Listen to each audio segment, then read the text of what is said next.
Lovell now for a closer look at her thoughts on portfolio construction and purchasing stocks during this period of volatility. Nadia, you believe volatility is likely to persist in the near term, but you advise investors to take advantage. What exactly does that mean? Yeah, Paul, we think that investors have to be nimble during this period of volatility. At these levels, it does feel like the S&P 500 is already pricing in a lot of bad news. I mean, yesterday we did see a retest of the correction dipping down from 10% from its all-time peak back in February.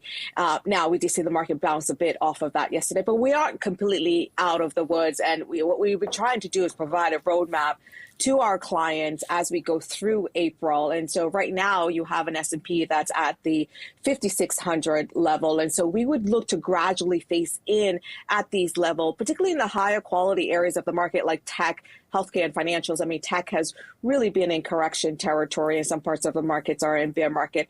And then if we see that the S&P dips down to, say, 5,000 to 5,200 level at some point in April, that would be our tariff shock level. Our expectations would be that if we see that the president is highly aggressive on tariffs, say we do get that 20% universal tariff, then that probably means that the S&P takes another leg down to like 5,100. And at that point, we think that, we're at the maximum level of uncertainty. And from there, tariffs are likely to start to decline in the negotiations. And so we would look to buy that dip because we think that things will improve. The administration has been quite honest in terms of saying the first half of the year is their data. The second half is the first half of the year is the Biden data. The second half is their data. And so we don't think that this president wants an economy that ends up in a recession or an S&P that ends up in a bear market. And so we would look to buy that dip.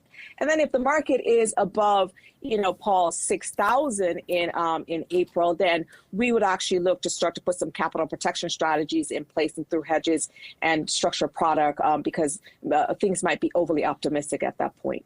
A lot of investors are wondering whether they should buy big AI related stocks, artificial intelligence stocks, which have come down substantially. You think the answer to that question is yes? Yes. We know tech has been plagued year to date. DeepSeek, lower cost model concerns on what it means for the capex cycle for the U.S. going forward. The last couple of weeks, we've seen a lot of negative headlines around Microsoft pulling back on canceling some data center leases as it rejiggers its relationship and capacity with OpenAI. And then, we've had concerns around tariffs, et cetera. But we do think that there's been some positive headlines. Even this week, you've seen massive capital raised by OpenAI for $40 billion in capital raise.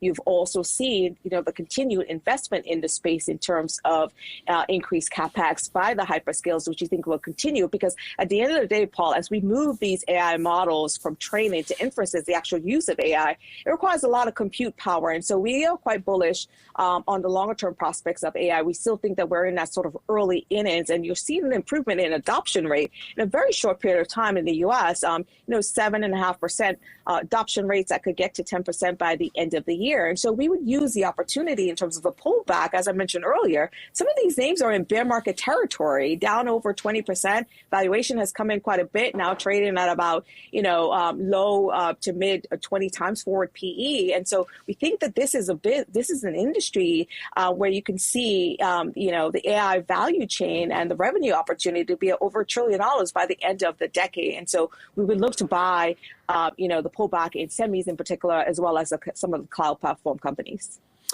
And all that compute power that you just referred to requires a lot of power. You also like the power generation companies, which has become a real narrative in the market now, companies that are serving the big cloud computers.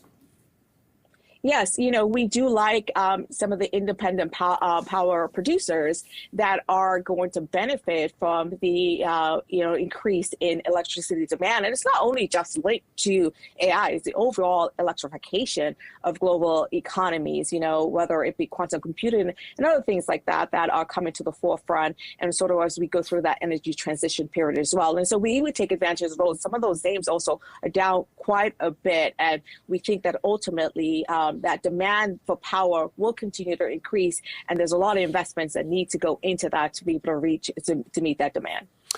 Nadia Lovell, and why she thinks investors should seriously consider buying the dips in some big name stocks. After this.